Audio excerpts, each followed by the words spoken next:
Well, Paul now begins to set out some parameters in which we can allow the Spirit of God, a manifestation of the Spirit, to operate within the congregation. He says, what then, brothers?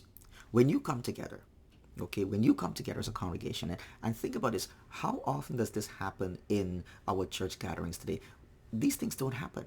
This is like foreign to us. He says, when you come together, each one.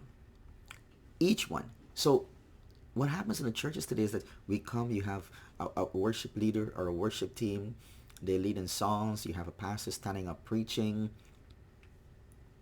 and we sing another song or two, and we have an altar prayer, and that's it. Many times a congregation just sits without being involved, doing anything much, rather than just listening or singing along. He says, when this is the way the church should be functioning. He says, when you come together, each one has a hymn. So someone comes up and says, I have a song the Lord has laid on my heart to sing to you. It could be a hymn, it could be a contemporary song, it could be a song that they made up with under the inspiration of the Lord that they wrote. Each one has a hymn, a lesson, something God revealed, a revelation that God showed to them, a tongue. As they're praying, God gave them a message in tongues, or an interpretation. I have an interpretation too to that tongue. He says, let all things be done. What's the purpose? For building up. A purpose is not so that the person say, hey, I received a special revelation from God.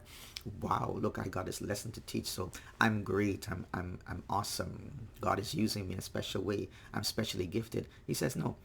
When everyone comes together, we're all on equal ground. We're all children of God. We've all got the Spirit of God. We've all got different gifts. He says, when you come, everyone has that. He said, let all things be done for building up each other, building up each other. That's the purpose of the gathering of the believers. He says, if anyone speaks in a tongue, let there be only two or at most three, and each in turn, and let someone interpret. So this verse many times is taken out of context, misapplied. The thing is that if someone stands up, what is happening was happening there in that time was that different people were getting up and they were speaking in tongues and speaking in tongues, everyone speaking in tongues, and no interpretations. The congregation doesn't benefit. Paul is laying down some guidance. He says, listen, if someone stands up and they're going to speak in a tongue, fine. Someone else, okay. The max is three. And then each one in turn, not all at the same time. And then let someone interpret. There must be an interpretation to that. He said, if there is no one to interpret, if there's no interpretation, then let each of them keep silent in church and speak to himself and to God. At the end of three messages in tongues, and there's no interpretation, close the door. End it. That's it. There must be an interpretation so that the body of Christ can be edified.